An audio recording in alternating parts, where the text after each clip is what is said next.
নবীনগরে প্রযুক্তির মাধ্যমে পরিবেশ বান্ধব আধুনিক টায়ার পুনর্ব্যবহার কেন্দ্র। ব্রাহ্মণবাড়িয়া নিউজ, সত্য প্রকাশে আপোষহীন। শুনছিলেন সংবাদ শিরোনাম। বিস্তারিত সংবাদে স্বাগত জানাচ্ছি আমি ইতি আক্তার।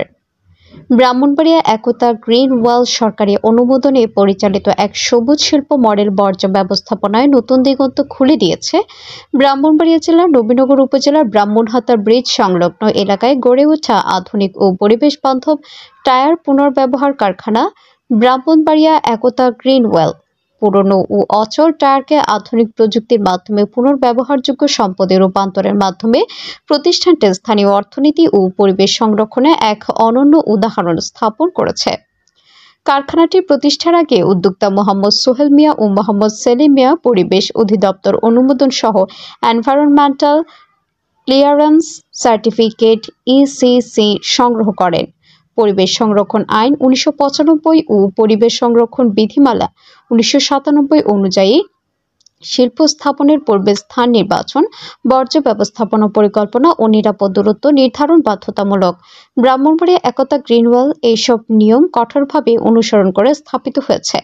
কারখানাটি জনবহুল এলাকা থেকে নিরাপদ দূরত্বে মুক্ত ও খোলা পরিবেশে গড়ে তোলা হয়েছে, যাতে কার্বন নির্গমন ও ধোঁয়ার কোনো ক্ষতিকর প্রভাব স্থানীয় বাসিন্দাদের জীবনে না পড়ে। প্রতিদিনের উৎপাদন শেষে অবশিষ্ট বর্জ্য নির্ধারিত পরিবেশ নীতিমালা অনুযায়ী নিষ্পন্ন করা হয়। বর্তমানে এই কারখানায় 18 থেকে 20 জন স্থানীয় শ্রমিক নিয়মিতভাবে কর্মরত রয়েছেন। এর ফলে নবীনগরের তরুণদের জন্য নতুন কর্মসংস্থানের সুযোগ সৃষ্টি হয়েছে, যা স্থানীয় অর্থনীতিতে ইতিবাচক প্রভাব ফেলছে। কারখানাটিতে ব্যবহৃত পাইরোলাইসিস প্রযুক্তির মাধ্যমে পুরনো টায়ারকে অক্সিজেনবিহীন পরিবেশে নির্দিষ্ট তাপমাত্রায় প্রক্রিয়াজাত করা হয়। এর ফলে উৎপন্ন হয় টায়ার অয়েল, ফুয়েল অয়েল। শিল্প ও কারখানায় বিকল্প জ্বালানি হিসেবে ব্যবহৃত হয়। কার্বন ব্ল্যাক, রাবার, রং, সিমেন্ট ও সড়ক নির্মাণে মূল্যবান উপাদান। স্টিল ওয়্যার পুনরায় লোহা শিল্পে ব্যবহার উপযোগী ধাতু। গ্যাস পুনরায় কারখানায় জ্বালানি হিসেবে ব্যবহৃত হয়, ফলে বাইরের জ্বালানির উপর নির্ভরতা হ্রাস পায়। কারখানার মালিক মোহাম্মদ সোহেল মিয়া বলেন, আমরা শুরু থেকে সরকারি নির্দেশনা ও পরিবেশ অধিদপ্তরের নিয়ম মেনে কাজ করছি। আমাদের লক্ষ্য হলো বর্জ্য থেকে সম্পদ তৈরি করা, পরিবেশের ক্ষতি নয়, বরং সংরক্ষণে ভূমিকা রাখা। উদ্যোক্তা মোহাম্মদ সেলিম মিয়া বলেন, যদি এই ধরনের শিল্প প্রতিষ্ঠানসমূহ সঠিক নিয়মে পরিচালিত হয়, তবে তার টেকসই উন্নয়ন, কর্মসংস্থানের সৃষ্টি ও পরিবেশ সংরক্ষণে বড় ভূমিকা রাখতে পারে। ব্রাহ্মণবাড়িয়া একতা গ্রিনওয়াল প্রমাণ করেছে, প্রযুক্তি ও সঠিক দিক নির্দেশনা মেনে কাজ করলে বর্জ্য ও হতে পারে মূল্যবান সম্পদ। সরকারি আইন অনুসরণ ও পরিবেশ সুরক্ষায় মানদণ্ড বজায় রেখে পরিচালিত এই কারখানাটি নবীনগর সহ সমগ্র ব্রাহ্মণবাড়িয়া জেলায় এক সবুজ ও টেকসই শিল্প মডেল হিসেবে দৃষ্টান্ত স্থাপন করছে। এটা কি সরকারি অনুমোদন প্রাপ্ত? হ্যাঁ, এটা আসলে আমরা নতুন একটা উদ্যোক্তা আমরা হয়েছি। বর্জ্য থেকে যেমন প্লাস্টিক, রাবার, পলিথিন, এটি আসলে পরিবেশকে ক্ষতি করে।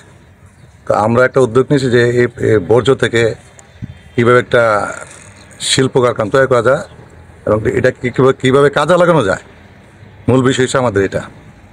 এখন আমরা এটা অনেক বিশ্লেষণ করে বা আমরা অনেক এটা চায়না থেকে একটা প্রযুক্তি আমরা অনুসরণ করছি, পরে আমরা এই উদ্যোগটা নিয়েছি যে রাবার এবং যে পুরানো টায়ার এবং যে প্লাস্টিক জাতীয়, রাবার জাতীয় যা কিছু আছে, এগুলো আসলে পরিবেশের দূষণ করে। আমরা ওইটাকে কাজে লাগিয়ে আমরা চাচ্ছি যে এই বর্জ্য থেকে একটা তেল বা শিল্প কারখানা কীভাবে উৎপাদন করা যায় এবং এটাকে কীভাবে কাজে লাগানো যায়, এতে দেশের যে পরিবেশকে সুরক্ষা পায় এবং তেমন করে একটা দেশের অর্থনৈতিক দিকেও একটা বহুত সহায়তা করে বলে আমি মনে করি।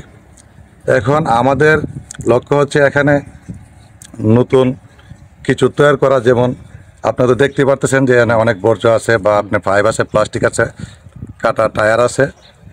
এগুলিকে আমরা কাজে লাগানোর জন্য আমরা আপনাদের এখানে সরকারি কোনো অনুমোদন বা এরকম? হ্যাঁ, সরকার অবশ্যই আপনার 1997 যে পরিষদত্ব যে নীতিমালা আছে, আইন আছে, এই আইন অনুযায়ী আইনকে আমরা ফলো করি, আইনকে ফলো করে আমরা এই কাজটি নিয়েছি, করছি। এখন আমরা সরকারি যত পরিবেশের ছাড়পত্র, আপনার ফায়ার সার্ভিসের ছাড়পত্র, কলকারখানা অনুমোদন সবগুলি প্রিন্টিং আছে, প্রিন্টিং আছে। আমরা এটিকে অবশ্যই আমরা আপনার সরকারি বিধিমালা মেনে এগুলি কাজ আপনার এখানে স্থাপিত হচ্ছে কতদিন হয়? আমরা এটা প্রায় 1 বছর আগে এটা উদ্যোগ নিয়েছি। 1 বছর প্রায় এটা আমরা পরিকল্পনা করছি, এটা তৈরি করতে মোটামুটি ভালো একটা সময় লাগছে। আমরা ইদানিং প্রায় 1 মাস ধরে এটা মোটামুটি একটা ট্রায়াল করতেছি। একটা ট্রায়ালে আছে, আমরা দেখতেছি এটা আসলে কতটুকু কী করা যায়। এখন সামনের দিকে আমরা কাগজপত্র সম্পন্ন করে সরকারের আইন নীতিমালা মেনেই আমরা এগুলি কাজ করব এবং এখানে কিছু স্থানীয় শ্রমিক আছে, তাদেরকেও আমরা কাজে লাগাতে পারতেছি। একটা কর্মসংস্থান তৈরি হয়েছে। মোহাম্মদ হেদায়েতুল্লাহ, নবীনগর ব্রাহ্মণবাড়িয়ার প্রতিনিধির পাঠানো তথ্য ভিডিও চিত্রে। News desk, vision Brahmanbaria TV. ব্রাহ্মণবাড়িয়ার সকল সংবাদ সবার আগে পেতে ভিশন ব্রাহ্মণবাড়িয়া টিভি চ্যানেলটি লাইক, কমেন্ট, শেয়ার করার অনুরোধ রইল। ধন্যবাদ।